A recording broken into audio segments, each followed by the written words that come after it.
All right, Mayor, we are ready. Okay. Okay. Good evening, everyone. Now. Okay, I'll echo. Welcome to this April 6, 2021 meeting of the Lake Oswego City Council. We are now called to order. Ms. Linder, will you please call the roll? Yes, just one moment.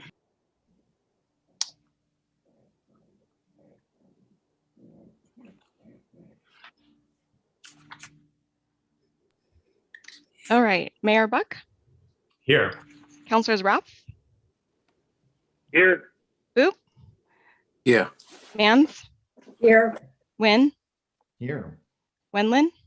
Here. And Burdick. Here. Great. Thank you very much. And now, Councilor Wynn, will you please lead us in the pledge? Well, gladly. I pledge allegiance to the flag of the United States of America and to the republic for which it stands, one nation under God, indivisible, with liberty and justice for all. Thank you very much. And now, Ms. Linder, do we have anyone for public comment? No, Mayor, we do not. Okay, good. And moving on to our first item on the, our next item on the agenda is item 5.1, which is ordinance 2866, annexing property at 910 Atwater Road. This is a public hearing. I'll ask Mr. Boone to please read us into this hearing. Thank you, Mr. Mayor. This is a public hearing on a land use annexation matter. However, since there are no members of the public who will be testifying on the matter, I will shorten and eliminate the usual warnings to them in the process. The applicant would have 20 minutes. I would ask the council members to please declare if you've had any ex parte contacts, including a site visit, if you have any bias on the application, and any financial conflicts of interest to declare. If you do, please indicate so by speaking. Hearing none. With that, Mr. Mayor, you can go ahead and ask for the staff report. Okay, thank you, Mr. Boone. And Mr. Espy, welcome to the meeting. Thank you. The proposed annexation on 910 Atwater Road is owner initiated. And hang on just a minute, there we go. And let's see, I'll move up to Atwater. It's owner initiated and will result in the addition of 3.36 acres of residential land to the city and the public right-of-way along the front site frontage. The plan and zone designation, property is currently under Clackamas County's jurisdiction, zoned R20, low density residential. It's designated R15 low density residential on the city comprehensive plan and will be zoned R15 upon annexation. The resource protection and habitat benefit area overlays designated on the property as shown on attachment B will also be applied upon the annexation of the property. The city's sensitive land maps designates a resource protection RP over the south side of the property and a small sliver of habitat benefit area right over here where you see the tax lot 400. It's a very small piece. Pursuant to the code, these overlay districts are applied to the property upon annexation as well. Property owners were given an opportunity to contest the application of an existing RP or RC district or habitat benefit area on January 21st. And the property owners and the applicants were notified of the pending RP and HBA sensitive lands designations. We also discussed these designations with the owners and applicants, and they have not objected to the designation, to those designations on the property. For sewer and water service, sanitary sewer service is available from the City of Lake Oswego 8-inch collection line that terminates with a manhole in Atwater Road, approximately 210 feet east of the site. And that's right about here, and that's really what they would connect. Any future development on this property would also require that each future parcel connect to the public sewer. The city requires sewer extensions to be taken to the upstream property line when the connection is made to the public main, and upon connection to the city collection line, the existing septic tank would also have to be decommissioned in accordance with DEQ standards. Water is also available from an 8-inch Lake Oswego water main and Atwater Road along the site frontage, and the nearest existing fire hydrant is located across the street from the subject from Atwater Road. Staff finds that the annexation is consistent with the state and metro code criteria. It meets state statutes, and public facilities and services can be provided in a timely and orderly and efficient manner, and we recommend approval of the proposed annexation. So I'm open for any questions that you might have about this annexation. Thank you, Mr. Espy. If anyone has any questions, just raise your virtual hand. In the meantime, I just one question. This is completely really apart from this annexation, but just more out of curiosity. I know that in the report it says that the lot could be divided or into up to 7 lots. I'm just curious would that be some kind of a subdivision? I'm just trying to remember back to this flag lot conversation, limiting the size of these flag lots and looking at just the one access. When we say this could be divided, is that just purely based on size without? It's purely based on size. We didn't do a lot of analysis on the overall design of the subdivision, but it's possible, quote unquote, that it could be divided into 7 lots. Okay, thank you. Councilor Means.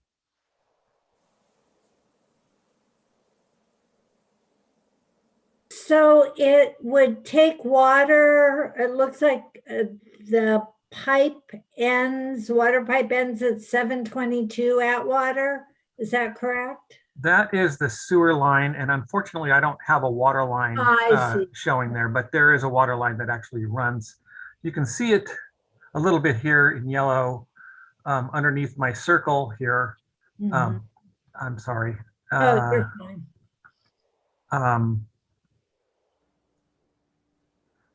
Underneath here, it's not a very good color. It's designated here in yellow, and it's a 6-inch. I see. It's a 6-inch water line, I believe here, or 8-inch water line. 8-inch. Right here. Okay. Thank you. You bet. Okay, does any?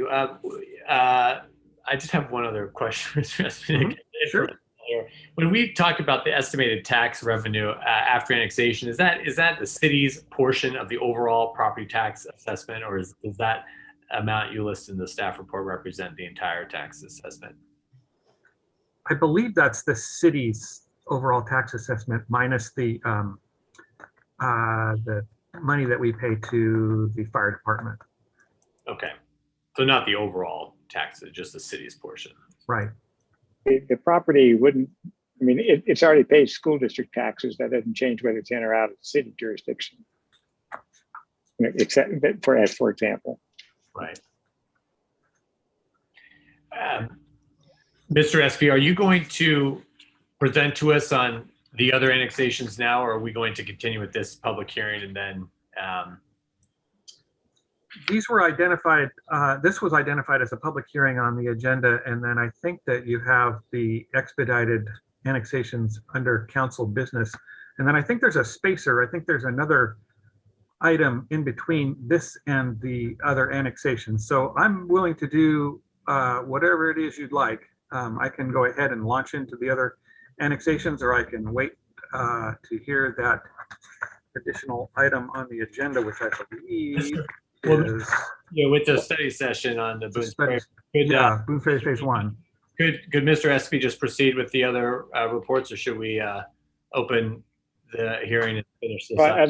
I'd like to finish this public hearing to close up the record on it in case there is an appeal. Okay. And then if you have questions, if you want to take the other council business out of order and then ask your question before starting that, as it might apply to one or all of those, that's fine. Okay. Well, let's open up this, we'll open up the public hearing. Is there anyone to testify on? No, Mayor, there has not been any requests. In that case, the public hearing is now closed. And would anyone like to? I would like to move to enact ordinance 2866. Yes. Second, Second it. Yep. That's, I got it. Thank I you. got it, Mr. That was mine. yeah.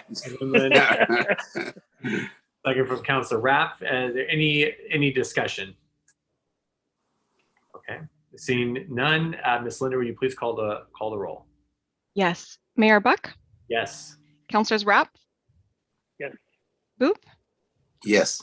Mans, yes, Nguyen, Yes. Winlin, Yes. and Burdick. Yes. Okay, motion passes 7-0. Okay. Well then, in keeping with the order, we will see you in just a little bit, Mr. SP. Okay, very good. Thank you very much. Mhm. Next on our agenda is a study session on Boone's Ferry Road, Phase 1 of the construction. I'd like to welcome Ms. Shum and Ms. Kirkland to the meeting. It's great to have you join us. And I don't know if, I don't see Ms. Rooney here either. So welcome, and we're looking forward to your presentation. Appreciate you being here tonight. Thanks. Sorry, I didn't realize I was on mute and my video is turned off. Let me share my screen and we can get started here. Try that again. There we go. So Katie and I are both going to give part of this presentation, but I'm going to start. So it's been about 2 years since we started with the Boone's Ferry Road construction. And it's been about a year since we've been in front of the council. So thank you, council members and mayor, for having us tonight. So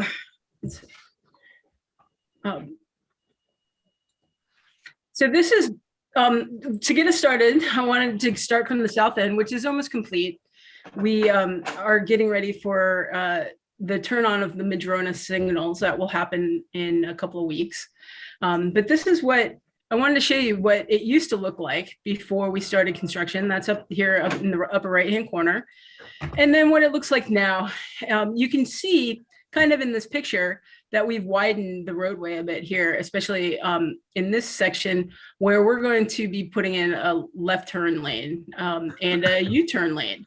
So people will be able to come through here. And now that we've closed off most of the left turn capability, they'll be able to come up to Madrona Street signal and be able to take this U-turn and return back into the shopping district area. Another improvement at this at Madrona Street is the fact that with the signal, we're going to have pedestrian access or crosswalks that will cross the roadway here with the signal. So this will make it definitely a safer location for people to actually cross the street. Before we installed this, a lot of people would actually try to cross the street wherever they could down the road across the 4 lanes. You also might see that this is a slightly wider too. This roadway had 4 lanes. This roadway now has 2 lanes here. A bike lane is wide enough for 2 lanes and a bike lane, a left turn, 2 lanes and a bike lane on this side. So it is considerably wider. You'll also notice in this picture that we still have some of the major trees that were out there. I just want to point that out. These 2 trees are right here. They're still out there. However, this tree, which was at US Bank, was harvested because of the widening of the roadway. And I say harvested because it is now been installed as a log bench into one of our waysides. This log bench was created using that tree, and it was purchased with a neighborhood enhancement grant by the Lake Grove, Lake Forest, and Waluga Neighborhood Association. So they worked on doing that a couple of years ago. It's actually been a couple of years since that happened.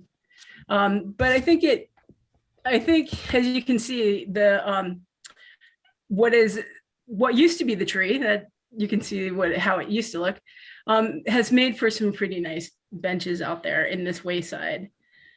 We also have some other elements that the PAC or the Public Advisory Committee's sub-art committee or art subcommittee had chosen to install some extra artistic example or artistic elements, and these are a couple of them. This one is a medallion that I believe represents the industrial and agricultural history of Lake Grove.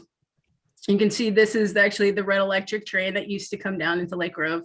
And then there's some other things like tractor and horses and this character for wood. And it turned out pretty cool. This is a little dirty because it's actually on site right now before we opened it up. Before we open up this mid-block crossing here, which this is in the middle of, it will be cleaned up and sealed, so it will look better. We also have these metal edging interpretive elements that have different animals and different flora and fauna on them. So it's kind of something that when people are walking by, they can discover. There's also a couple of other artistic elements like quotes in the sidewalk, and we're going to have these things, these thought bubbles that will be installed. So there's a couple of other items that you'll eventually see. Also, we've installed some stormwater and landscaping planters. So there is a difference between the two, and you'll notice if you're, especially in the median, if you go down the median right now in the southern section, you'll see the landscape planters, which look like this, and you'll also see it side by side with some stormwater planters. So you'll see in one location on the landscape median or in the medians that there'll be dirt all the way up to the or topsoil all the way up to the curbs, and then in other places you'll see an area where there isn't a lot of material, and you'll see more something that resembles more of this, because this is the stormwater planter.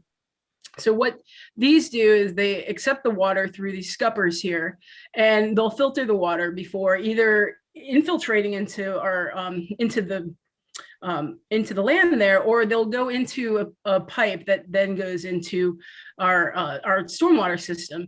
And at that point, once it gets into the stormwater system, it's more clean because it's filtered through the stormwater planter. You'll also notice that there are these metal edgings around the stormwater planter.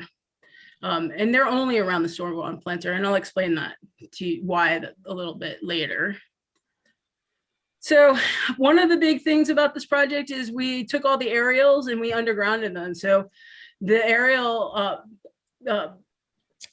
power lines and communication lines. So again, there was PGE, and then up to 8 different communications companies were on these power poles or on these utility poles. But now it's all underground, and you can see that the poles have been removed as well as the wire, and it's much cleaner look through here. So that's pretty exciting for us. But this is what it looks like underground. So this is what is underground. Most of the west side of the roadway has this shared utility duct bank. And this actually doesn't have all of the piping that a lot of the duct bank has. So if you wonder, so what does that look like underground? This is what it looks like. And as you can see in this picture, they actually will go under existing facilities, under and over and around existing facilities, which made installing it pretty difficult. But you might also wonder later on why there's not as many trees on the west side being planted back on the west side of the roadway. And this is why, because this is under the planters and under the stormwater, under the sidewalks on the west side of the road. So we are also, we're actually getting ready to pave again. We'll be paving our next little bit starting next week. That's going to be paving along what we're calling the west side of the roadway from the post office, Mazzina area of the post office, all the way down to the Bryant. They hope to get all of that in, and the driveway approach is done so that we can shift traffic over to the outside of the roadway, so we can now get into the median. But I really wanted to point out to you this corner here and the concrete work. So we have a lot of concrete on this project. In fact, a lot of concrete went in over the last couple of days, which is really exciting because that means we can get the pedestrians out of the temporary pedestrian areas, walkways, and back onto the sidewalks, which are more accessible. But I wanted to point this one out because this is at Bryant. This is the corner with Bank of America and Boone's Ferry. This particular corner, before we came through, didn't even have a curb ramp here. So people could come up here and get stuck if they were, especially if they were in a mechanized wheelchair. But now we'll have accessible corners on every corner of Bryant and Furwood.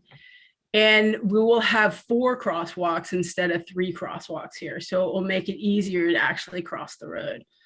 But just talking about the ramps here. So these are going to be ADA compatible, of course. And the ADA compatibleness of curb ramps and of sidewalks is kind of challenging because there's like a 0 tolerance on construction grades for it. So there are times when the contractor will have installed the ramps and we'll reject them because of things like there might be a crack in the way in the pedestrian access route, or there might be a grade that's off. I mean, you have to have a grade of at most 2.2% on the landing. If you have 2.1, it has to come out. That's the rule. So then that can easily happen because we're only talking a smidgen of difference. So other reasons why we might reject some concrete would be because there's some significant cracking. Now, concrete always cracks. That's just the nature of concrete, but but cracks are not the same.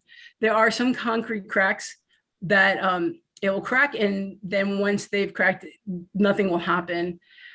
But there are other cracks where they crack and then they start spalling, and once that happens, that's a rejected piece of concrete. But the good thing for the concrete work that we have is that we also have a warranty on it, as well as every other piece of our project. If within a year we find that there is a problem with any part of our project, we can reject it, and the contractor is on the hook to come back and fix it within that year period of warranty. So we hope that never happens, but sometimes it does, depending on what happens. So these are kind of cool. These are some of our wayside. So we have a couple of areas that we have like an expanded piece of sidewalk. So they're a little wider than the normal sidewalk. The property owners have been gracious to allow us an easement so that we could do a wider sidewalk in this area or water treatment. This one here, where my hand cursor is at Lake Grove Shopping Center, and it includes some bike racks. So these are bike racks that were similar to the bike racks that were already installed in front of Lake Grove Shopping Center. So they went with this theme. You can see kind of that it has a different color concrete treatment on here. There's a trash can, and behind the trash can is a drinking fountain. And then way down here, there's a bench that looks like this bench, that's similar to this bench.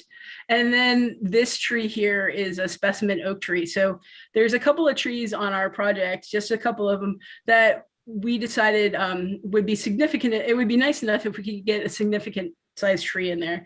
So, and that was the PAC's desire, to get a slightly larger tree. So that was a 6-inch oak tree that went in this location. And then this location down here on the lower left, that's in front of McDonald's. So you'll notice that in this case, we have a couple of bike racks that are slightly different. These bike racks are specifically made for our project to mimic a house shape, which is what the PAC was trying to go for as a theme. It was like, this is our home, this is our house. So most of our bike racks are actually in this shape. But we also have some basalt seating rocks here, and they're just kind of like different sizes so that people can sit on them, or hopefully not play on them, but that might happen. And then we also have some pavers here among the colored concrete. So it's a little slightly different look, a slightly different texture, kind of some of the things that the PAC really wanted and that the landscape architects designed into our project. So Katie, do you want to talk about our outreach? Sure. Thanks, Crystal. Can everyone hear me okay? Good. Okay. Nice to see you all. Hi, Mayor and councillors. So I'll jump in. As you all know, our team continues to work hard on outreach with businesses and the public. The goal has been to proactively keep the public, businesses and stakeholders informed and notified about construction related to the project and traffic impacts, and also providing advance notice of any work that's impacting businesses and property owners. It's definitely paid dividends for us to develop relationships early on with each and every property owner and all of the businesses and the tenants in the project area itself. To date, we've actually held hundreds of meetings with businesses, tenants, property owners along the corridor. Myself, our project team and our superintendent from the contractor are frequently out there canvassing businesses, letting them know what to expect or plan for, particularly with any major traffic changes or work that will impact them, like driveway concrete pours and paving and things like that.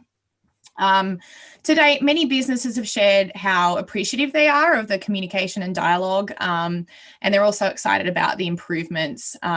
Several have also said that construction has not been as much of an impact as they originally anticipated. So that's been a good thing to hear. We recently I attended the first pilot Lake Grove Farmers Market in early March with a project booth. This photo was actually from a farmers market in 2019 that Crystal and I attended, but it was a great market. I was surprised at the attendance. Lots of people came up to ask questions. The feedback was overwhelmingly positive. A lot of people were interested in the different aspects of the project, and obviously a lot of them were asking for on schedule, when construction is going to be complete. They shared their enthusiasm and excitement for the progress that they've seen to date, particularly the new sidewalks, the new signals, and then they're obviously excited about the completion of construction.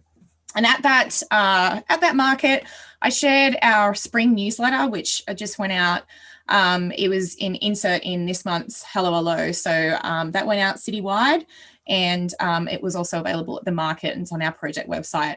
So that shares some updated information about the project and where we're at, and then what's kind of happening over the next few months. Also shown in this image, we have a couple of images from our revamped Shop Lake Grove campaign. So this is free for all businesses in the project limits to be a part of, and the public can participate. We put it on hold in March 2020 because of the pandemic, but at the start of 2021, we revamped it, and we went virtual to continue supporting businesses and encouraging folks to shop local. So it actually includes two major components. It includes featured business videos and write-ups that are sort of like, I call them Who's Who on Boones Ferry Road. And then a monthly raffle where we give away two $100 gift cards to participants. And originally, pre-COVID, they would enter obviously with a physical raffle box, but now we've revamped that, and it's all done on either social media or by email. We have about 30 businesses participating in the program, and there's an example of the entry here from social media that someone entered. Next slide, Crystal, if you can. Thank you. So videos, we've done quite a lot of videos for the project. Filmed and produced over 25 videos, and most of them have been in-house, predominantly just using my iPhone. Videos have been a fantastic tool to share messages, educate the public about what to expect, and get the word out in advance about upcoming traffic changes. It's also been great to encourage folks to support businesses. So we've had 8 project-related videos to date. So they relate to major traffic shifts, project milestones, events and outreach, and then highlights or features of the project. And then I've also done 10 of the business videos. So those are the Who's Who on Boones Ferry business videos, which get shared on our social media accounts and then on our website as well. And then we also had 6 Shop Lake Grove holiday videos during the holiday season in 2019. Crystal, if you can go to the next slide. Thank you. One of those videos I really wanted to share with you. I think some of you have seen our video, but I'll play it soon. This was since before construction started, I'd been envisaging creating this video to share for a vital reason for the project, which is pedestrian and safety improvements and accessibility for all. Really, I thought it would be powerful having Stacey and Crystal, because Stacey's our other project engineer on the project, share their stories. And they're both really passionate advocates for the American Disabilities Act and implementing that in any of our projects. So we timed it well with National Women in Construction Week and International Women's Day. Shared it all on our communications channels. And shown on this slide, there are some great comments that we received on Instagram from all sorts of different people sharing how excited they are about the project. They're looking forward to the bike lanes and the sidewalks. And so it was definitely well received. So I'm going to try and play that for you now, if I can share my screen. Carrie, are you able to let me do that? I just paused mine. You cannot start screen while the other participant is sharing. Oh, then let me stop sharing. Okay, let me see.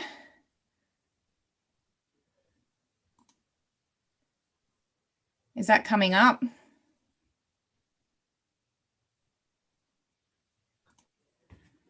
There we go. Okay. So let me attempt to do this. This is the first time I've done this on Zoom. I'm used to using WebEx, not Zoom. Okay, I'm going to try and put it on full screen. Let's see if this works. Let's hope. Okay. If you're not shopping on Wayfair, that's an ad. You're missing out. Sorry. I can't skip the ad. Oh, you will not. There we go. The original Boones Ferry Road was built back in 1968, and that predated the Americans with Disabilities Act. The existing road had narrow sidewalks, utility poles in those narrow sidewalks. We didn't have decent ramps. So when we first started this project, when we were first getting ready to go into construction, I had gotten a phone call from a woman whose husband was in a mechanized wheelchair. When he got to the Bryan intersection, he wasn't able to get off the curb because there were no curb ramps. She had asked me if we were going to install curb ramps, and I said, of course.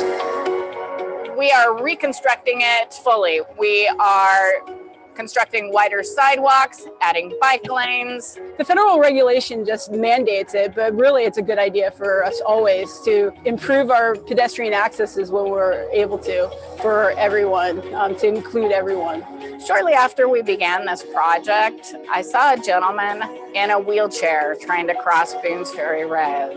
It was mortifying to watch because there was not proper facilities for him to get up and down. And so truly, Boones Ferry Road, as it was a barrier for this gentleman. The tactile strips are for people that are sight impaired. Your push buttons at our signals, we have tactile buttons that have little arrows on them that you press and you can tell which way you're supposed to cross by the directionality of that arrow. But obviously it doesn't just benefit people that are disabled, it benefits everybody. I think my favorite part of this project is just getting the sidewalks in and getting them to a width that people can actually use them. We had parts of the sidewalk that were only 1.5 feet wide and they were very steep. So there was no way for even a person with a stroller to be able to get through. With these improvements, we're going to have spaces that people can actually hang out in a little bit and continue on their journey. My name is Stacy Bloom, and I design and construct transportation improvements, both street improvements as well as light rail projects. I'm Crystal Shum. I'm the project manager for the city of Lake Oswego. And my favorite part of my job is every day it's a new challenge, and I think that's what I like about this job.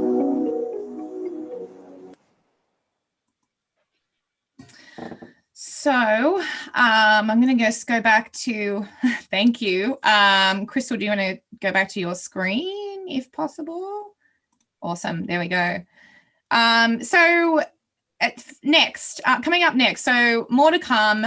Definitely have some more videos that I'll be working on, and those kind of include really an education campaign about our new mid-block crossings. So we've got 2 mid-block crossings that we're putting in, and those are those ones where the pedestrians hit the button, the beacons flash, and then the traffic stops and the pedestrian crosses. And unlike our other mid-block crossings that we do have in some of the city, these are different because we've got the median, and so we really want to focus on educating folks about getting across to the median, because they'll have to press one button to get across to the median and then a different button to cross the other side, because it's kind of like a zigzag crossing. So that'll be a video that I'll be working on. Also, as you all know, we've got U-turns that are going to be permitted very shortly at eventually all of our intersections within the project limits. And then the median that'll be going in at the post office will eliminate that left turn pocket, which is going to be substantial for a lot of people who are just used to using that. So we will have, as Crystal mentioned, the Lanewood intersection and the U-turn will be active before we take that left turn, but it'll be another education, letting folks know to use that U-turn. Also, in all the business videos I've been doing, one of the questions I ask folks is, what they're really looking forward to with the project. And so I'd like to do kind of like a combined cameo of the businesses sharing what they're excited about, and have that as a video. And also, obviously, the ongoing featured businesses. This month we'll be featuring Dogtopia. So that'll be a fun one. Also, continued outreach with businesses and property owners. And then the big thing that we all are looking forward to is completion of construction. Not sure what it'll look like for a celebration, but we want to do something that will be like a ribbon cutting or something. So something to look forward to. And with that, I'm going to hand it back to Crystal. Great. Thank you, Katie. So with that, the excitement is that we're getting closer to that final completion. But the reality is I need to tell you to talk about our project costs up to date. So this is the project cost table that I had included in the council report for you all. One of the things that I need you to recognize is that this is different than what is presented in the finance report. And that's because we have some different costs that we've included in this, the cost to date. So these design costs and right-of-way acquisition costs include the grant that we got from ODOT, or the monies from the grant that we got from ODOT. So that's why it's slightly different than what you'll see with the finance report. And then you'll also notice in the construction management, especially, that there seems to be a lot of money still in there, despite the fact that we're 2 years into almost 2 years into what is supposed to be a 2.5 year project. Well, these construction management costs are actually the costs of the contract that we signed.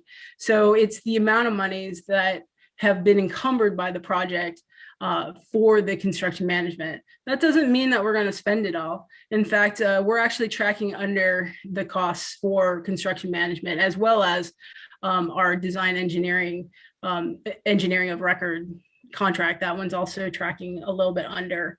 Than what was anticipated. So right now you'll notice that the bottom line is 38.6, or if you round out, $38.7 million. That's final cost without estimated final cost without the staging area involved in that cost. We've always pulled the staging area out because when we actually purchased that staging area, this project had made kind of an agreement that kind of stated that we would sell that property once we were done with it. But I now know, we now know that our city has probably some better ideas of what to do with that. So, so just so you know, we're not including it in the project costs. But you'll see later that the finance director's presentation that we have a need for an overall budget adjustment, and that's pretty much because of the purchase of the staging area, which would bring our total cost to over $40 million. Fortunately, the LORA board has the discretion to keep or perhaps sell the staging area property and recoup those costs.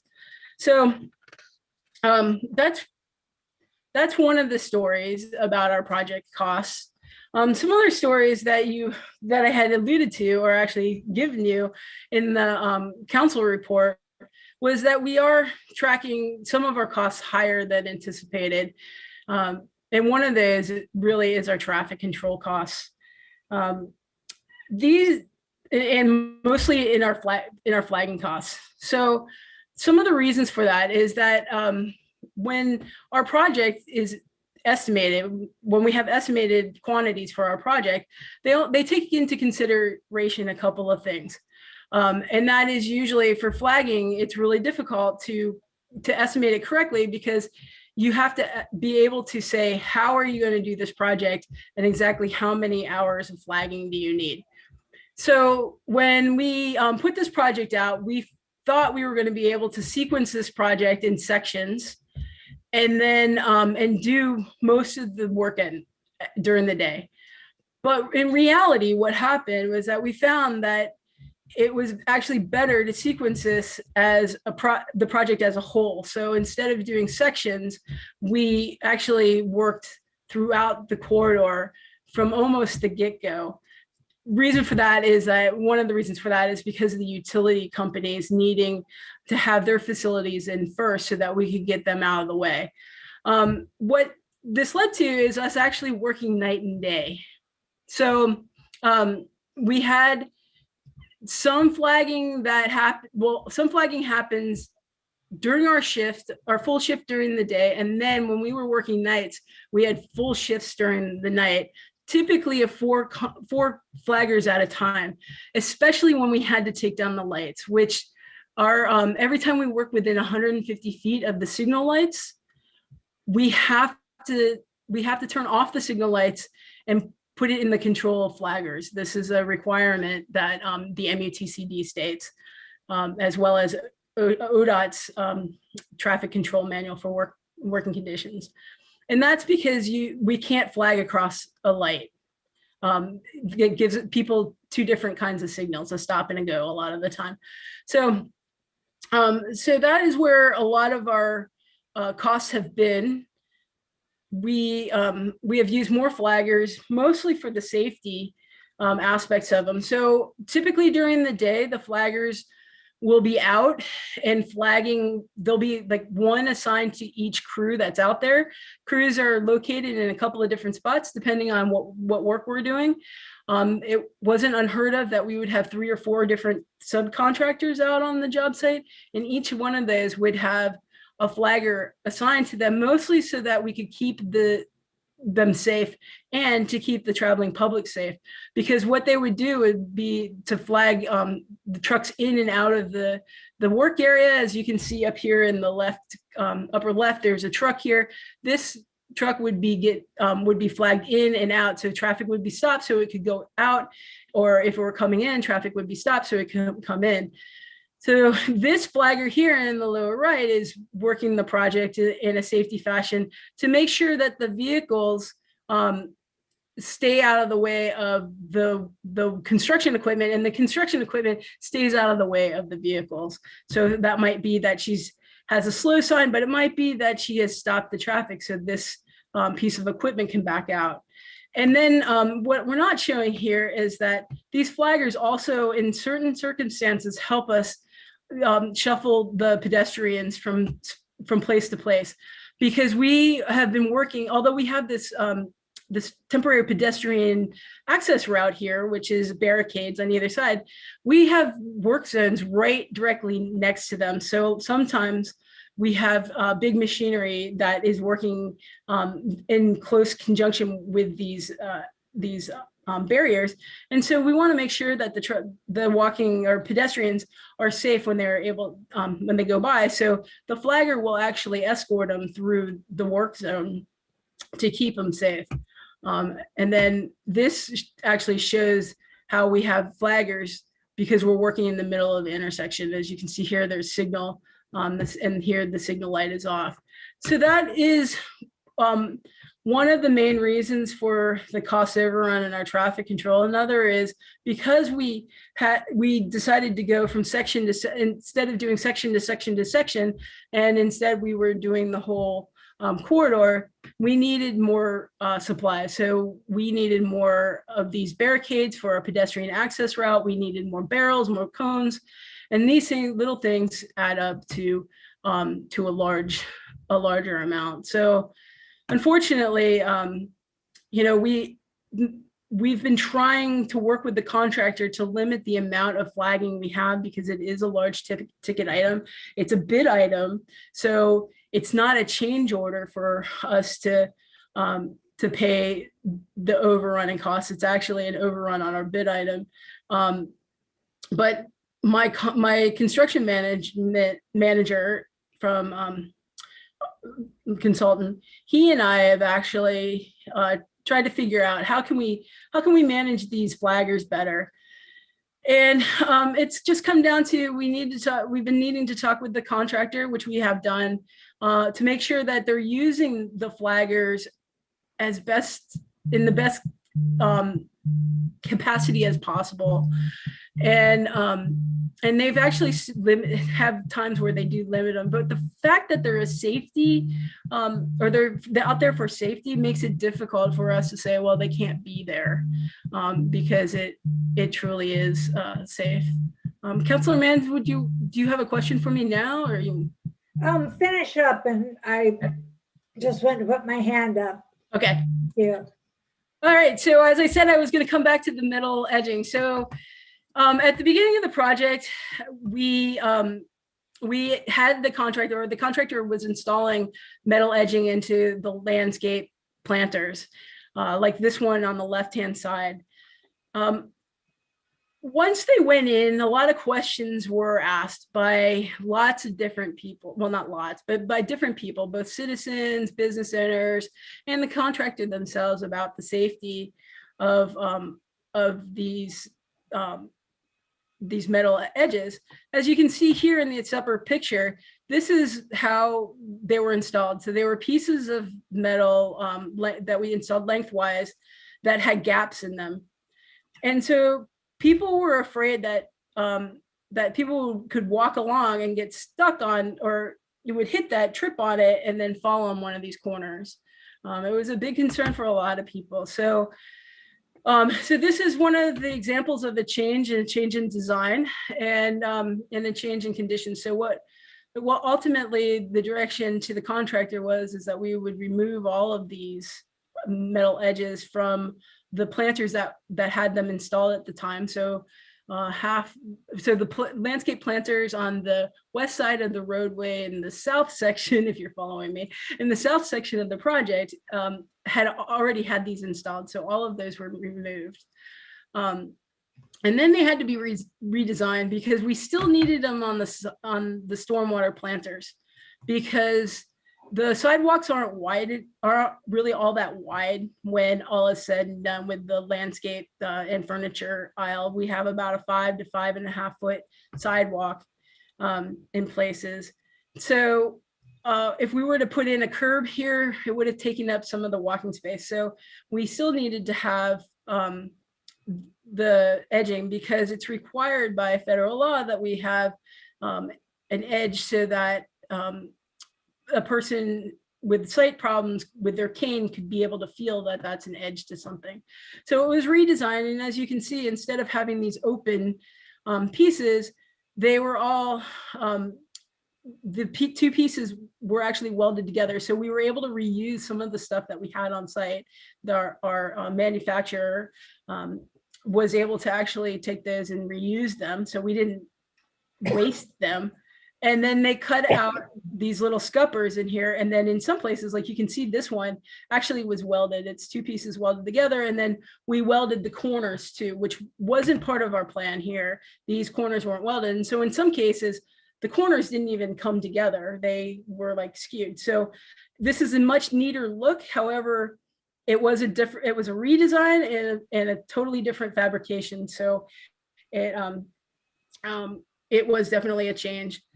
We don't know what the ultimate cost will be because we're not putting in the planter one. So we might see that it's not all that much more for having had that change, but it is, it could have been pretty significant if we didn't reuse some of that. Hang on. Yeah. So, but and then in some cases, so this was our mistake. There's been a couple of places where we've had issues with our design where not everything was thought through correctly, and once we installed it, things needed to change, or before we installed it, we realized that it wouldn't work, so it needed to be changed. So those are some of our mistakes, and some of those mistakes can lead to a change in the cost of the contract. Sometimes they don't, because we're able to pay for it as a bid item. And then there's other cases where our contractor has made mistakes. We've had a couple of mistakes made on this project. Some involving some concrete in our stormwater facilities that had been removed. But with the contractor's mistakes, anything that gets removed and replaced, that's on them. That's their mistake. It's their cost. So we're not footing that bill. So as I say, sometimes to everybody involved, let's slow down for a minute. Let's think about this again, because we want to be able to do it right the first time, because we don't have time to get it right the second time. Or, we don't want to pay for that, and neither do you. So some good news for this project. So the project right now is slightly ahead of schedule. We're on track right now for final paving at the end of July, into August. That doesn't mean that the project will be complete then. That means that we'll have final paving. We anticipate at this point final completion to be sometime in the fall, which is ahead of schedule because final completion was supposed to be December, the end of December.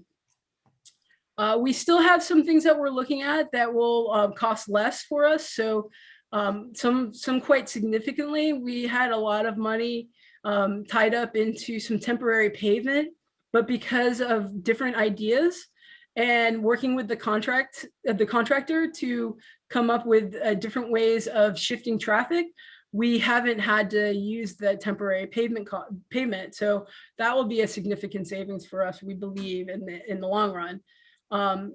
To date, one of the amazing things about this contract is we haven't had any contract claims.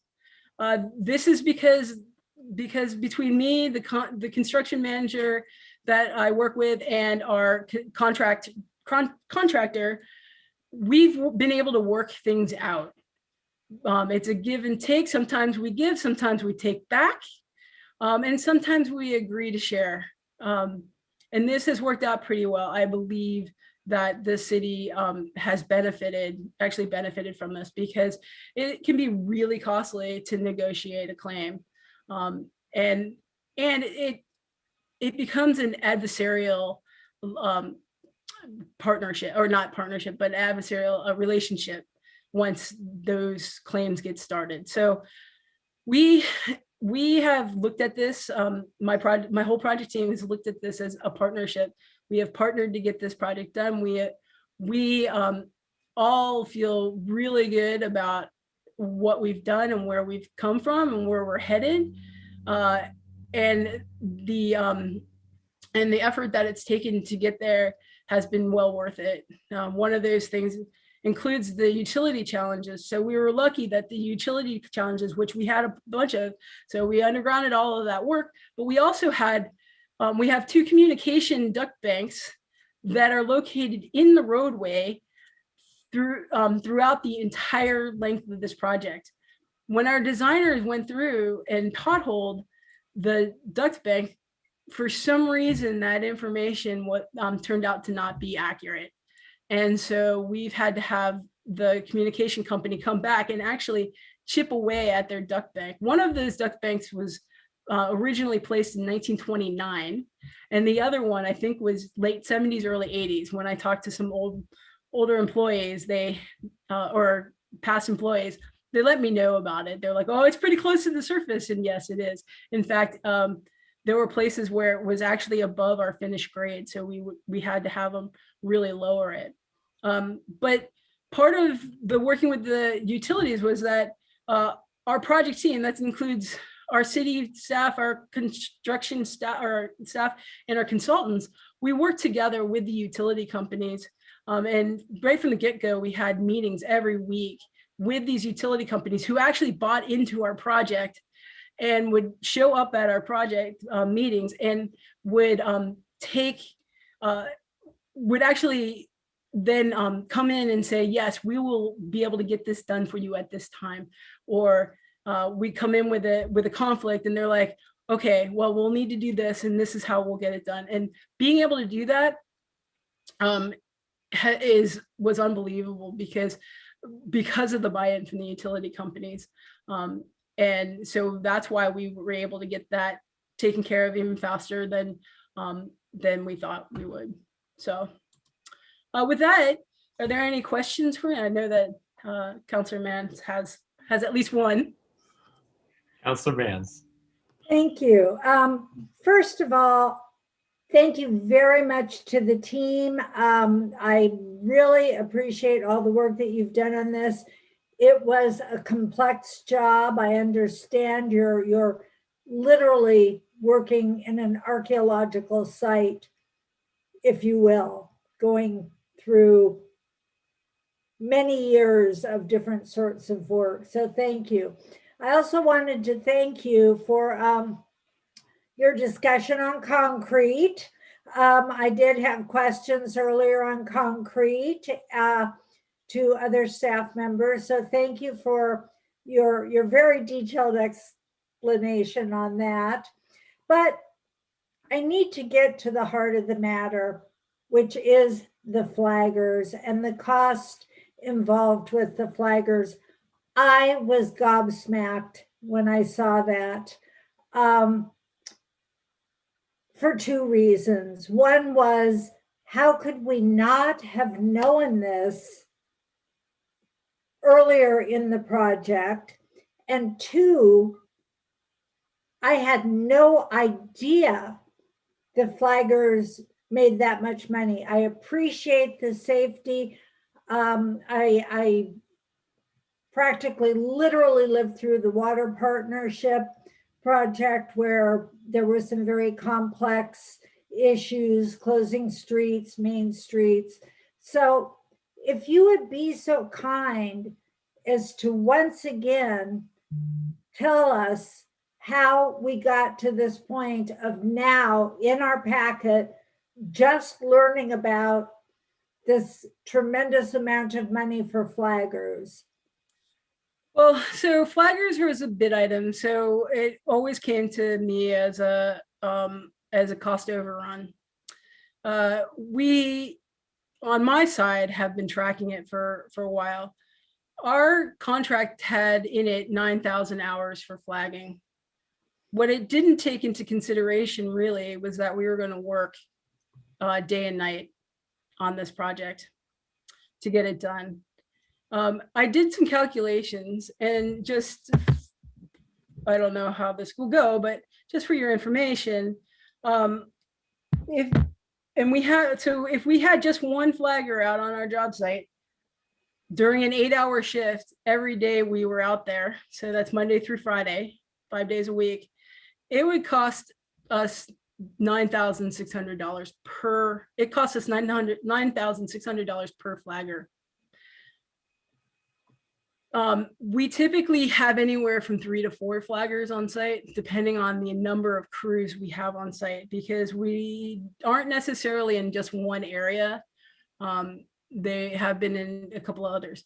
However, with the way that work is happening now, our use of flaggers is actually going to is actually dropping a little bit because we don't have all of the subcontracting crews, contractor crews out there. We have one Wildish crew, and then we'll have our paving crew out there. And so we won't have multiple crews working all over creation. We'll have a couple of different spots. So we might be down to 2 or 3 most of the time. However, we still have work that needs to be done in the intersection. So we still have work that will include taking down the lights. But how did we get here? We were pretty much most of our project, we had more than one contractor on site. We probably had about 3 contractors on site in different areas, and we were working day and night. So we had to have about 3 flaggers every day and at least 4 flaggers every night. And answer me this, if you will. And again, please understand, this is not any sort of blame. I'm simply trying to wrap my head around this really large number for flaggers. Who was in charge of the contractors? Who was the general contractor who would have been monitoring that? Was that in-house, or was that so ultimately out of house? Ultimately, the responsibility for the contracts come to me. Okay. And as I said, I have been monitoring the situation. I've been working with our contract manager through our OTAC contract. He and I have tried to come up with different ideas on how to limit our flagging costs. We've tried to work with the contractor themselves, so that would be Wildish, in order to limit the amount of flaggers on the job. Problem we have with limiting the flagger or dictating to the contractor how many flaggers they can and cannot use is that it's a safety precaution for them. So so it was felt that if we were to tell them you couldn't have flaggers on your project to bring vehicles in and out, and there was an accident, whose liability is that? That's more of our, I felt that would be more of our liability, and Wildish would actually have pointed to the city because we had told them, no, you can't have flaggers on the project. And I do completely understand that, but there was an OTEC person who was working with you, whose area of competence was in this direct thing of pricing out and seeing how no, the actual contract amount for the flaggers was actually part of their bid, was part of Wildish's bid. Was Wildish, okay. Yeah, so it is a bid amount. So it was part of the original construction contract. Okay. And in that bid, it was the engineer's estimate was 9,000 hours. Right. Which was not nearly enough. Okay.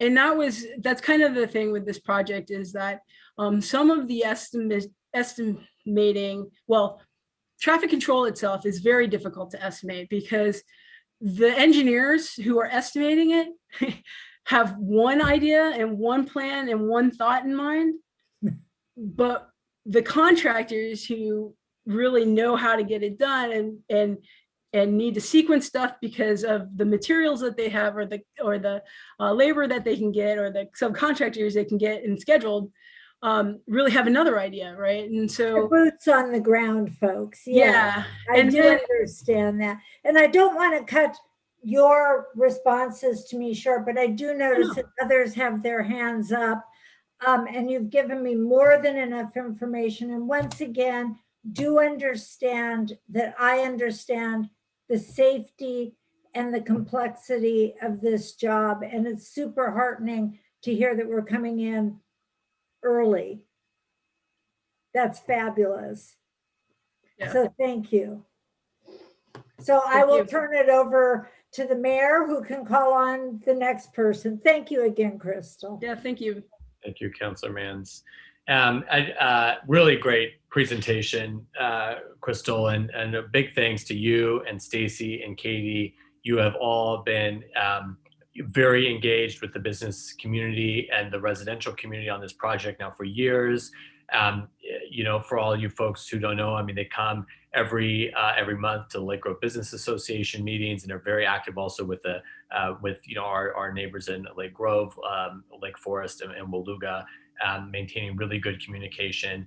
And then the contractor, you know, Wildish, just speaking from personal experience, has been also very communicative. And a project like this is just not the project. I mean, they're working with every single unique business that has, and as we know, along Boones Ferry, so many different types of businesses that operate at all different types of hours, with, you know, some with more customers than others, coming at different times. And Wildish has been very, very good to work with. And a lot of it is just on the spot communication. Literally, those of us who work along Boones Ferry outside, talking to the contractor and figuring things out in the moment, and just coordinating things over text a lot of times. So it's been really, you know, a huge amount of work. And again, speaking firsthand knowledge, we know so many things came up that we could never have expected from the get-go. And you know, looking at these cost differences, you know, gosh, I mean, we wish everything came in, you know, on time and under budget. But I have to say, I mean, given everything, I'm surprised it's not even, you know, more so than it is. And just, you know, the great work to you all, and the way that this, to see the street now coming together after these years, the way that the style speaks to, it tells a story of Lake Grove, to make it a much more pedestrian friendly environment. You know, we've added more intersections and mid-block, you know, crossings, you know, that will just make it such a much more approachable, in addition to the, you know, just the basics that we were missing before, you know, like entries up the curb, et cetera. So it's really, like, even though we're not quite there yet, it's looking, in terms of finishing the phase one, I mean, it's just a huge difference. So I just wanted to, you know, we do have these savings that we've, it looks like we're expected to achieve. And I wanted to know if you put a number to that, something concrete. I mean, especially on the construction management, with so much of that, I'm assuming we'd be spending that pretty much evenly over the course, and, you know, with a half a year perhaps left on the project. I mean, hopefully that's a huge, you know, savings in addition to other items. Did you have kind of an estimate on what you think we're going to underspend on some of these items in total? Oh, it really depends. There's, like, the paving that I was talking about, we'll probably underspend that by a couple $100,000, as well as there's a couple of big items.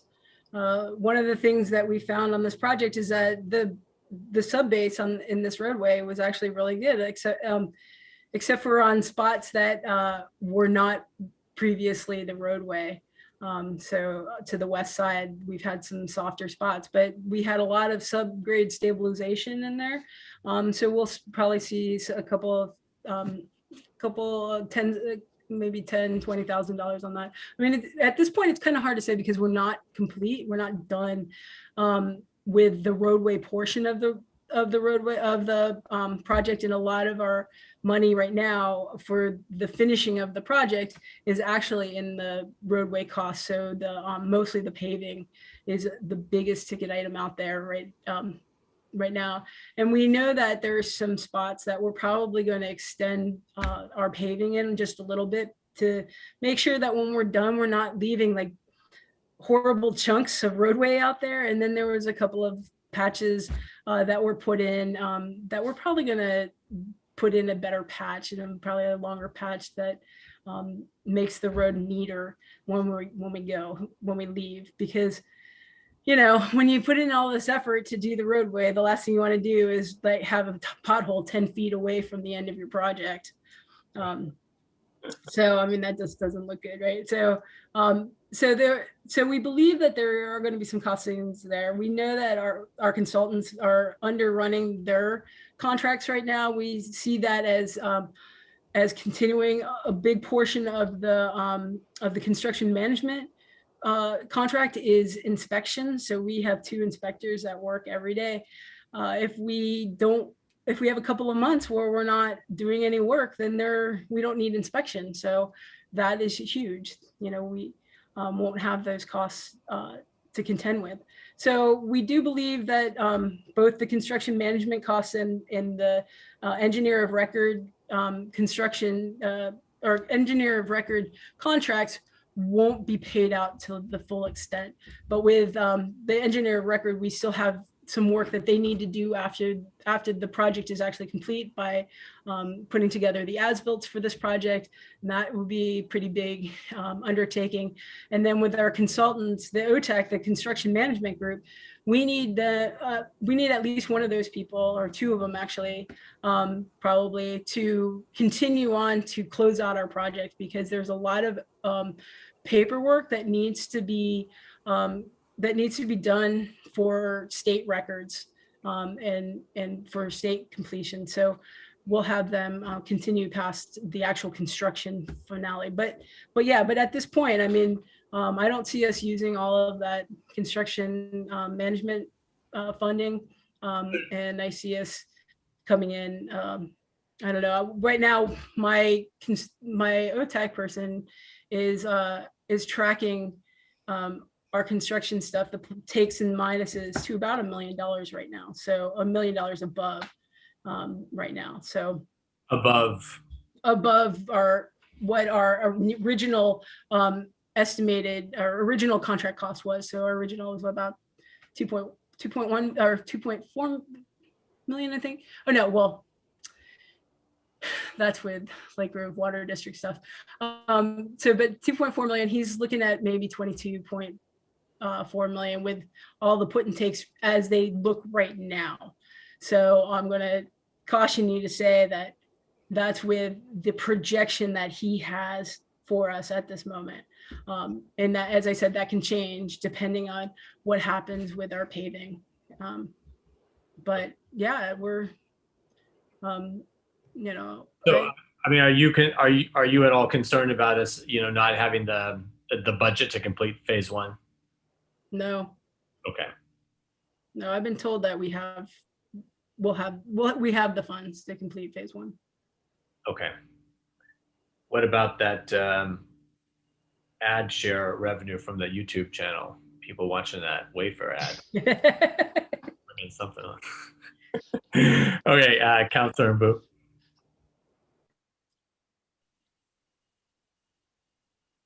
Thank you. I think Jack, Councillor Mans and Joe asked some of my question, but this question is a question as a neighborhood leader and a councillor.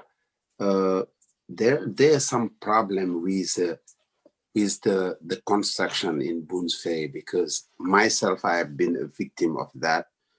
I don't know who is in charge, but on the day after the first storm, not the ice storm, I went through I went past the post office and I entered in a hall that I thought, you know, it gave some it was like a war zone that I went on a mine. It blew up not only the tire, but the wheel. I had to change, to buy a new wheel and a tire. And I was complaining about that. I told the mayor, but when I was saying that, a lady called me to say it happens to her daughter. That's why I'm saying it. I say I'm a councillor, it's not a problem. And I saw again the same thing again on Boones Ferry. I don't know why. I'm pretty sure there's a reason they do that, but they should safeguard it, because it's a kind of some holes and it's like the metal on it. And it's very dangerous. I went through that myself and it was very dangerous. And I have a complaint from a family, and I think some members of the city had that come. So I just want you, because we have flaggers that cost that much, that they watch things like that. So, but other than that, I think you did a wonderful work. Every time I walk there, I say, at last we are like in a real city. It's really beautiful, and you deserve some, you know, I'm very proud to be living around here. it's an amazing project, and thanks for your great work. I appreciate it very well, and I'm sure most of the city did. Thank you. So No question. let me talk about those issues, the wheel issues. We do know that that has been an ongoing problem. In some of the cases, it's because definitely we have trenches across the roadway that in some cases were not patched back as well as they could have possibly been for various reasons. One of the reasons is a lot of them were done at night, and at night it's really hard to get asphalt mix in. But especially right after storms, it is very difficult because the materials, with the water intrusion, the materials will start popping out. However, I want to let you know that we have gotten, our contractor is finally on board. Like our prime contractor had been saying, well, that is our subcontractor's trench. They need to take care of it.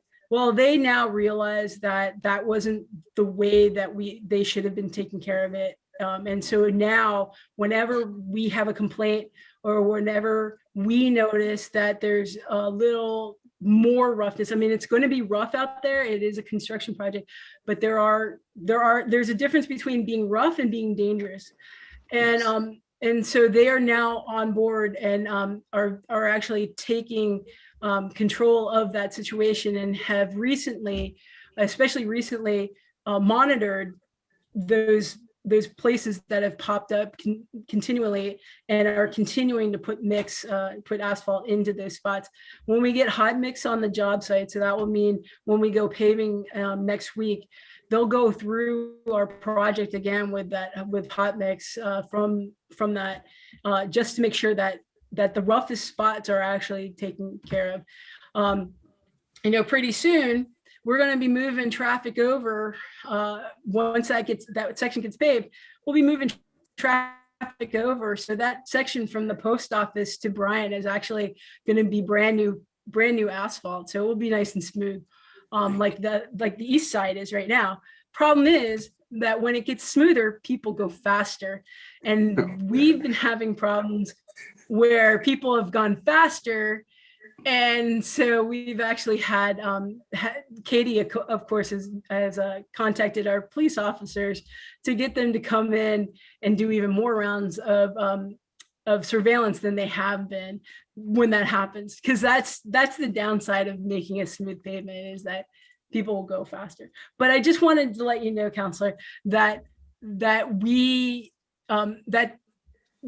understand the issue there, and that our contractor has now finally really taken control of that situation and is constantly working it. Thank you. Thank you for your work too. Thank you. Thank you. Councilor Windland. I think on the celebration, we should have just one big, huge block party from one end to the other. My opinion, if we can do that, but because it will be a celebration, everyone's looking forward to it. And I will say each week it gets better and better. So thank you for all your efforts. My question is pretty quick. We have contingencies. So I understand the presentation that you made, but we had contingencies. So we were over contract by $1 million, but don't we have about an 11 or 12% contingency or in this project that will cover overruns like that? I don't know if I'll take it at Yeah. that one. We don't formally call it a contingency, but there was, if you will, extra funds available in that West End fund that would accommodate it. But we don't talk about that contingency or put it on paper very much, just because sometimes that's seen as a target for future use. So we kind of keep that close to us and don't display it. Okay. But Good. yes, we had extra, we knew that going in, there would be hopefully extra money available in the overall fund to help us with that wiggle that does always happen with a project. Okay. Yeah, but we don't advertise it.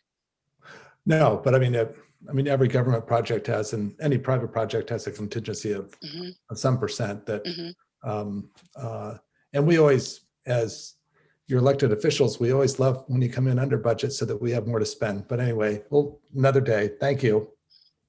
Thanks, Councilor Winland. Councilor Wynn. Well, thank you, Ms. Jung, for a wonderful presentation, and hats off to your team. It's certainly a very difficult project. I have a real softball question, not related to finance, not related to anything, but why are the signs brown, the street signs brown? When I see brown street signs, I think of like, hey, I'm at Crater Lake or I'm at a tourist site. So does that mean that Lake Grove is now a tourist destination? Maybe. That was actually a project advisory committee choice. And it's funny you mentioned that, because when we presented the options to them, they talked about how there are destination locations that have brown, like our state parks and things like that. So it's really funny that you picked up on that, because that's actually part of the reason why they chose it, is it to sort of stand out. And then same with the little logo that you can see, which became our project logo, and that was something that the PAC chose as well, which has the trees, and then there's these little slopes that indicate the river and the pavement, and then the sidewalks. So that's the story. Great. I knew there was something behind it, but I had to ask. So. Very impressive, Daniel. Very impressive. I didn't pick up on that. Yeah, we had a couple of people ask us. In fact, our traffic department asked us why we put up the brown, and isn't that like something that we don't do? But the MUTCD, which is the guidance for all of our traffic devices, states that you can have street signs in a couple of different colors. Green is typically your street sign color, but you can do it in brown, and then there's a black on white that they allow. So, which is different than white on black versus black on white, because black on white is regulatory, and you're not supposed to use that color. So anyway, there's a reason for everything. Well, thank you all so much for the presentation, for the update, answering the questions so thoroughly during and before the meeting. We really appreciate that. And we're looking forward to this final push in the project, and thanks for keeping us in the loop. Yeah, thank you. Thank you very much. Thank you.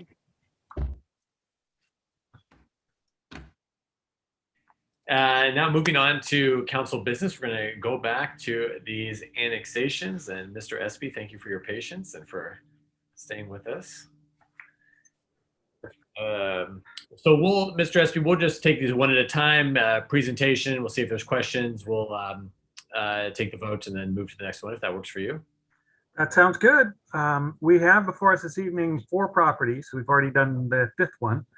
And these are being reviewed under an expedited process for uncontested minor changes or minor annexations, which these are in that category. And the establishment of an expedited process allows for a shorter notification period, production of staff report 7 days prior to the decision date, rather than the normal 15 days, and eliminates the need for a formal public hearing. And so the first one is 5136 Jean Road. And this will result in the addition of approximately 0.32 acres of residential land to the city. And it's currently under Clackamas County's jurisdiction and zoned low density residential. It's designated R7.5 low density residential on the Lake Oswego Comprehensive Plan, and will be zoned R7.5 upon annexation. Sewer and water service, sanitary sewer is available from the city of Lake Oswego 8-inch collection line in Jean Road along the site frontage. And water is available from a 12-inch River Grove water district line in Jean Road along the site frontage. And this property will remain a River Grove customer upon annexation. Okay, and so that is my presentation for the Jean Road annexation. Thank you, Mr. Espy. Does anyone have any questions on this annexation? Move to enact ordinance 2863. Second, Any discussion? Okay, seeing none. And Ms. Linder, please call the roll. Yes. Mayor Buck, Yes. Councilors Rapp, Yes. Boop, Yes. Mans, yes. Wynn, Yes. Wenlin, Yes. and Verdict. Yes. Great. Motion passes 7-0. Thank you. 19175 Pilkington Road is also being reviewed as an expedited review. This is also an owner-initiated annexation, will result in the addition of approximately 0.72 acres of residential land to the city. Portion of Pilkington Road would not be annexed since the property is already contiguous to the school district property along its western or rear boundary. Subject property is also under Clackamas County's jurisdiction and zoned low-density residential. It is designated R10 low-density residential on the Lake Oswego Comprehensive Plan and will be zoned R10 upon annexation. Sanitary sewer is available from a City of Lake Oswego 8-inch collection line at the intersection of Pilkington and Benfield Road way down here. And it's approximately 325 feet from the site. If the property partitioned in the future, the westerly parcel could be served by extending the public sewer in Marlin Court up the back of the property here. Water is available from a 10-inch Rivergrove Water District line in Pilkington Road along the site frontage, and the nearest fire hydrants are located approximately 220 feet north of the site along the west side of Pilkington Road up here. And that concludes the presentation for 19175 Pilkington Road. Thank you. Okay, any questions on this annexation? No, move to enact ordinance 2864. Second. Any further discussion? All right, seeing none. Ms. Linder, please call the roll. Mayor Buck, Yes. Councilors Rapp, Yes. Boop, Yes. Mans, Yes. Wynn, Yes. Wenlin, Yes. and Verdict. Yes. Motion passes 7-0. Okay, and for the record, 18225 65th Avenue is also an expedited review. The proposed annexation will result in the addition of approximately 0.36 acres of residential land to the city. It's being processed as expedited, and the subject property is currently under Washington County's jurisdiction and zoned low-density residential. It's designated R10 low-density residential on the City of Lake Oswego Comprehensive Plan and will be zoned R10 upon annexation. Sanitary sewer is available from a Lake Oswego 8-inch collection line in 65th Avenue along the site frontage. And let's see, the existing septic tank on this and other annexation properties will have to be decommissioned per DEQ requirements. Water is available from a 6-inch Rivergrove Water District line at 65th Avenue along the site frontage, and the closest fire hydrant is located approximately 100 feet north at the site at the northeast corner of the intersection of 65th Avenue and Don Street right here. And that concludes my presentation for 65th Avenue. It's going to double the amount of electors in Washington County from 1 to 2. There we go. Yes. Any questions? No, but I will move to enact ordinance 2865. Second.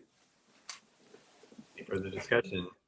All right, seeing I none. don't know, I'm faster this time. Please. Well, I gave you that one, Miss Ann. Yeah. You guys ready? Ready. Call the roll. Oh, you ready for me to call the roll, Mayor? Yes, Okay. please. Mayor Buck, Yes. Councilors Rapp, Yes. Boop, Yes. Mans, Yes. Wynn, Yes. Wenlin, Yes. and Verdict. Yes. Motion passes 7-0. Okay, and finally, 18366 Timbergrove Court is also expedited. The proposed annexation will result in the addition of 0.28 acres of residential land to the city, and the annexation is being processed as an expedited review. Subject property is currently under Clackamas County's jurisdiction. It's designated R10 low density residential on the city's comprehensive plan and will be designated R10 upon annexation. Sanitary sewer is available from the city of Lake Oswego 80 collection line in TIMBERGROVE Court along the site frontage. And water is available from a 6-inch River Grove Water District line in TIMBERGROVE Court along the site frontage. And the property, as all other River Grove Water District users, will remain and continue to be a River Grove Water District customer. And that concludes that presentation. We think the annexations meet state statutes and Metro Code requirements. Public facilities and service can be provided in a timely and orderly and efficient manner, and staff recommends approval of this and, of course, the other annexations which have already been approved. So that concludes my presentation. Thank you, Mr. Espy. Any questions? Councilor Winland. Do we send out a nice letter to welcome all these people to the city and like maybe a little coffee cup or something that has the logo? We should do a little welcome thing. That's a tremendous idea. Set it all on Yeah. Bloomsbury. I mean, it's new tax revenue. So anyway, I just think a if you thought. guys want to do that, you got to think about who to contract with as opposed to having the city do it. Sometimes getting a coffee cup from the government wouldn't necessarily be seen the right way. Okay, just a nice note. Okay. Would someone like to make a motion to approve this ordinance? Move to accept or enact ordinance 2867. Second. Any further discussion? Okay, seeing none, Ms. Linder, please call the roll. Mayor Buck, Yes. Councilors Rapp, Yes. Boop, Yes. Mans, Yes. Wynn, Yes. Wenlin, Yes. and Burdick. Yes. Great. Motion passes 7-0. Cool. Thank you, Mr. Espy. You're welcome. Appreciate your presentation. All right, you bet.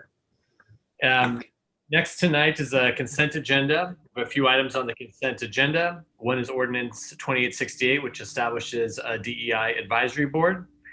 The next is a 5-year contract for the city's annual audit. Councilor Rapp and Councilor Wynn. No, yes, right? And I had the best day of our lives interviewing these folks, and you can trust us. We made a great call. And thanks to everyone, the other firms that had interest in being our auditor and for doing that work.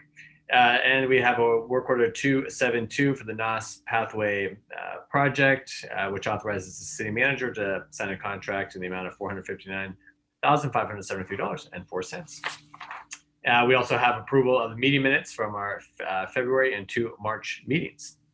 Would someone like to make a motion to approve the consent agenda? Move to approve the consent agenda. Second. Thank you both. Any discussion?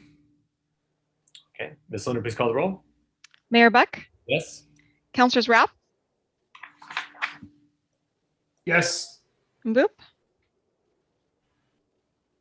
Yes. Mans, Yes. Wynn, Yes. Wenlin, Yes. and Burdick. Yes. Thank you. Motion passes 7-0. Thank you all. Thanks, Ms. Linder. Can I just make one comment? Thank you to our city recorder. All those minutes that you listen to us talk and whatever, you're doing fabulous. And I know this is all a new thing for you, but you're doing great. And I appreciate recording everything in such a wonderful way. So anyway. Well, thank you, Councilor Wenlin. I appreciate that. You're here. Thanks, Councilor Wenlin. This is apropos because there was 30 pages or 40 pages and it was light reading, but it was great reading. Of course it is. Does anyone on the council have anything to report? Ms. Bennett? Just a couple things. First of all, I apologize for getting up in the middle of your meetings, but I've just discovered that the lights in the building go off at night every 10 minutes, and I have no lighting on my computer if the lights go off. So I have to go out and wave my arms, get the lights to come back on. I wanted to let you know, if you haven't seen it already, that Clackamas and Multnomah counties moved back from moderate risk level up to high risk level.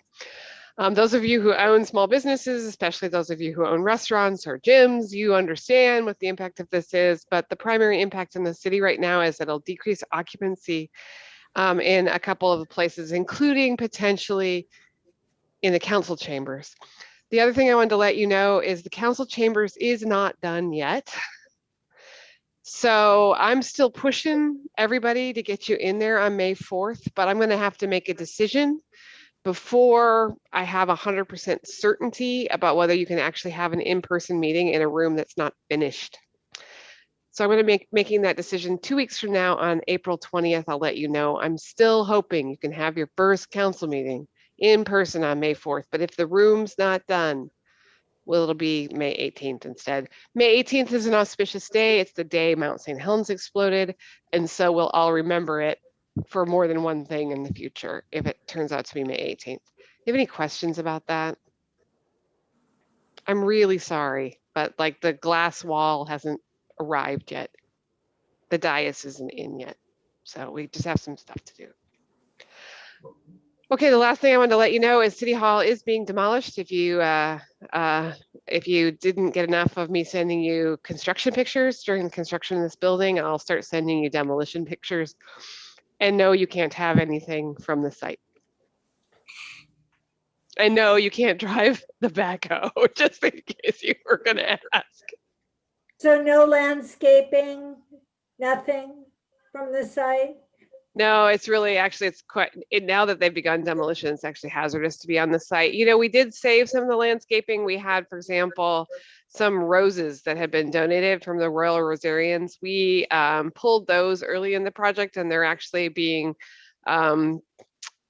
cared for. I was going to say babied, but I think maybe nurseryed is a better way to say it, by our public works staff right now to keep them alive. And then some other plants were removed and will be reinstalled in the landscaping for the new project. But no, I'm sorry. I actually looked over there and saw some plants I wanted to and some of the beds, but it's really not safe to be close to the building anymore. Thank you. Okay. Thank you. All right. With that, I'm going to adjourn the City Council meeting and call to order the Lake Oswego Redevelopment Agency. And first item on our agenda for Laura is a public hearing and regarding Resolution 21-02, a supplemental budget. And Mr. Boone, will you please read us the procedures? Yes, thank you, Mr. Mayor. This is a legislative decision for the LORA board. Testimony from many persons could be received, but as I understand from the city recorder, there are no persons who have signed up to testify on this hearing. Therefore, I think you can go right to the presentation by Sean Cross, Finance Director. Oh, I guess I should ask, since it is legislative, if any person wishes to declare if they have a financial conflict of interest, they should declare that. Assuming none, Mr. Cross with the report.